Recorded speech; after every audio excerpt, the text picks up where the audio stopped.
तो ब्रह्मा जी ने कहा तुम सृष्टि करो। बोले आपकी आज्ञा सिरोधार, लेकिन सृष्टि करे तो कहाँ करे, क्योंकि पूरे सब जगह जलमग्न हो रही है पृथ्वी, तो कहीं दिखाई पड़ती नहीं है, और बगैर पृथ्वी के सृष्टि नहीं हो सकती। उस समय बैठ करके नारद ब्रह्मा जी ध्यान करने लगे, और जैसे ध्यान किया तो इनकी नाक से एक जो है कोई तेज सा जो है जीव निकला, और देखते देखते वो हाथी की तरह बढ़ गया। बोले 12 है भगवान की जय। इस प्रकार 12 भगवान का अवतार हुआ, और 12 भगवान ने सीधा छलांग लगा दिया। समुद्र भी त्राही मां बचाओ। और भगवान ने कहा भैया तुम्हारा कुछ नहीं होगा, और सूंघते हुए पृथ्वी को निकाला, और जहां के लाके रखना था वहां रख दिया। इस प्रकार 12 भगवान ने पृथ्वी का उद्धार किया है। पृथ्वी माना स्तुति किया भगवान की, और बोले आपने कहा कि भगवान ने हिरण्याक्ष का वध किया। ये हिरण्याक्ष कौन है? अरे बोले ये कश्यप ऋषि की संतान। बोले कश्यप ऋषि की संतान तो हिरण्याक्ष, और हिरण्यकशिपु कैसे बने? ये तो बड़े तपस्वी संत, अग्निहोत्र करने वाले हैं। अरे बोले समय समय की बात होती, इनकी पत्नियां 13 पत्नियां हैं, सभी पत्नियों के यहाँ बच्चे हैं, लेकिन एक पत्नी है दिति, उसके यहाँ कोई संतान नहीं है। एक दिन इसने देखा हमारी सारे जो कश्यप की पत्नी सब संतान वाली है, मेरा संतान नहीं है, तो ये तुरंत गई और यज्ञशाला में कश्यप ऋषि अग्निहोत्र यज्ञ कर रहे थे। इनके सामने याचना किया कि हमारी सभी सौतों के यहाँ संतान, हमारे यहाँ नहीं। बोले ये तो अच्छी बात है, ऐसा भाव तो आना चाहिए, सभी के यहाँ संतान होने चाहिए, गृहस्थाश्रम। लेकिन ये समय उत्तम बेला नहीं मानेंगे, ये गोधूली का समय है। और तुम्हारे देवर बोले बाबा 3 नेत्रों वाले, इसमें तीनों नेत्रों से देखते हुए भ्रमण करते, तुम्हें इस अवस्था में देखेंगे, तुम्हारा मजाक उड़ाएंगे। कामातुराणाम न भयम न लज्जा। जो काम का आतर होता है न वो भय देखता न लज्जा देखता है। तो दिति ने कश्यप ऋषि की धोती को पकड़ लिया। अर्थातुराणाम न गुरु न बंधु। जो अर्थ का लालची है ना बहन ना बुआ ना गुरु। अरे बोले 4 पैसे आने चाहिए, कैसे भी आए, वो नहीं विचार करता। दिल्ली में महानगर में कितना बुरा हाल, बहन का भी प्लाट बिकेगा तो भाई को कमीशन चाहिए, और बीच में रखवाले अलग। सेक्टर 16 में तो एक बहन खत्म हो, बड़ी भाई की उसने हेल्प किया, और जब मकान लिया तो भाई ने कहीं बीच में गड़बड़ी कर दी। धोबन ने बता दिया, बेचारी को हार्ट अटैक आ गया कि मैंने जिस भाई की इतनी सहायता किया उस भाई ने मेरे साथ ऐसा। पति ने बहुत समझाया, कोई बात नहीं, डीलर भी तो लेता।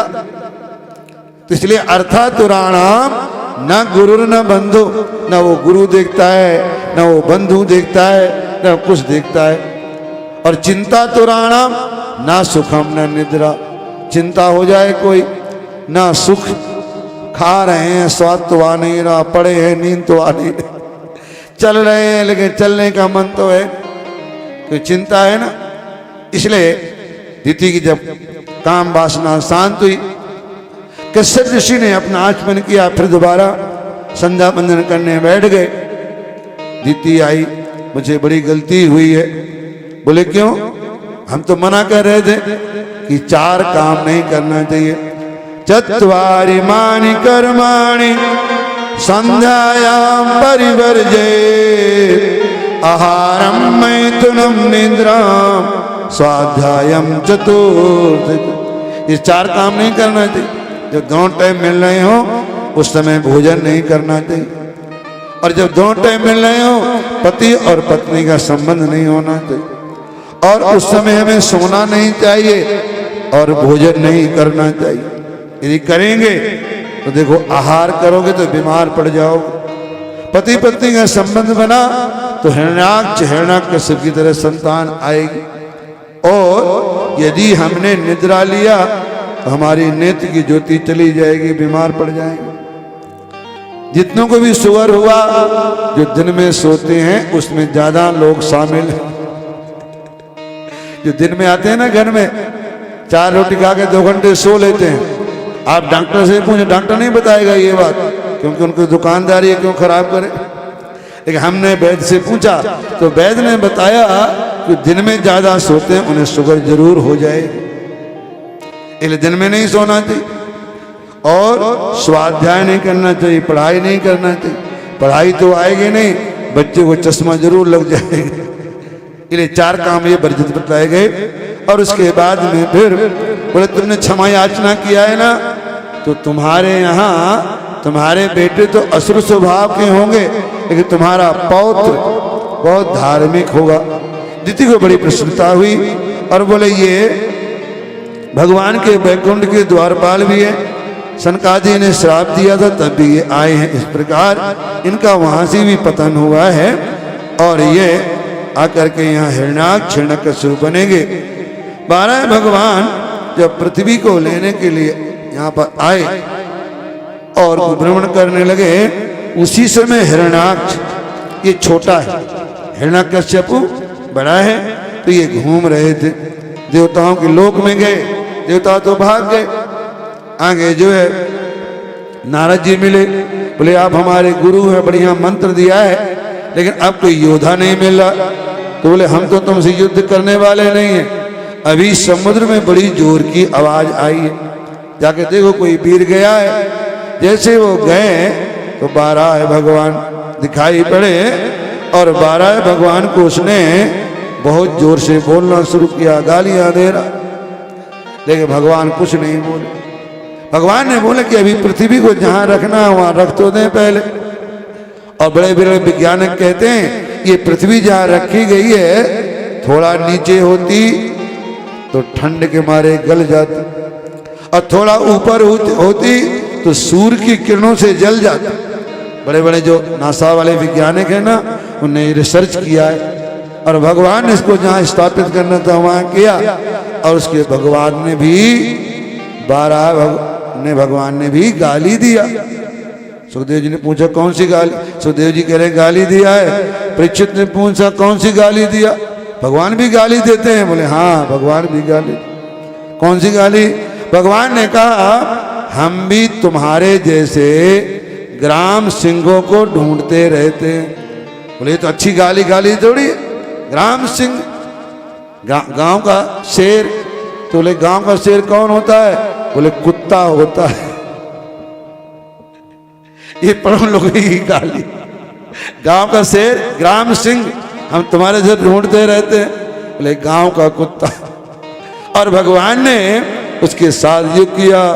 देवता लोग प्रार्थना करने लगे, ज्यादा लेट करोगे रात्रि हो जाएगी, इसकी शक्ति बढ़ जाएगी। और भगवान ने मुष्टि का प्रहार किया, इसका वध किया, इसका तेज भगवान के चरणों में लीन हुआ। और ब्रह्मा द्वारा फिर नाना प्रकार की सृष्टि का वर्णन किया गया। और मनु की पुत्री जो है मनु और शतरूपा, इनकी पुत्री का नाम देवहूति है। इसने कहीं नारद जी से सुन लिया। इस समय तो एक ही संत हैं जो बड़े अच्छी तपस्या कर रहे हैं, और वो है कर्दम ऋषि। ये तुम्हारा उनके साथ विवाह हो जाए तो कहना ही क्या। तो मनु शतरूपा अपनी पुत्री को रथ में बैठा करके बिंदु सरोवर पर जाकर के वहां पर पहुंच गए और जाकर के इनको प्रणाम किया कर्दम ऋषि को। बोले हमारी पुत्री ने जब से आपके बारे में सुना है तभी से आपको पति के रूप में स्वीकार करना चाहती है, और आप इसे अपने चरणों में जगह दें। इस प्रकार लेकिन हमारे कर्दम ऋषि ने परीक्षा लेनी चाहिए। 3 आसन बिछा दिए, सास ससुर बैठे और देवहूति बैठे। लेकिन देवहूति कैसे बैठे? आदि करना तो बैठ जाती, चलो पति बहुत अच्छा है, इससे शादी जरूर करूंगी। जो आज कुर्सी दे रहा बैठने के लिए, घर में भी सहायता करेगा, अपना दिमाग लगाएगी ना। लेकिन देवहूति ने दिमाग लगाया कि मेरे माता पिता तो इनके पिता माँ के तुल्य हैं, बैठ सकते हैं, मैं कैसे इस आसन में बैठूं? और बोले नहीं बैठूंगी ना तब भी ये रिश्ता नहीं करेंगे, बड़ी जिद्दी स्वभाव की है, आज ही कहना नहीं मान रही है तो कल कैसे कहना माने। तो देखो फिर नारद जी का श्रवण किया गुरु जी, कहीं आप संकट में फंस जाओ ना तो गुरु मंत्र का श्रवण करो, आपको प्रश्न का उत्तर मिल जाएगा। और जैसे दिमाग आया तो क्या किया इन्होंने तुरंत देवहूति ने पति के विषाय आसन में अपना सीधा हाथ रख दिया और स्वयं उस आसन के नीचे बैठ गई। इस प्रकार इनका विवाह के लिए तैयार हुए। लेकिन कर्दम ऋषि ने कहा, लड़की के सामने नहीं कहा, तीनों के सामने कहा कि जैसे हमारे यहाँ संतान होगी ना, हम तो सन्यास ले लेंगे, संतों के साथ में जाकर के भजन करेंगे। सास ससुर देख रहे हैं एक दूसरे को। दमान तो अभी कह रहा है कि एक संतान होते ही मन में प्रस्थान करेंगे। एक कन्या मुस्कुरा दी तो समझ गए और इनका विवाह किया, बहुत सारा दहेज दिया है।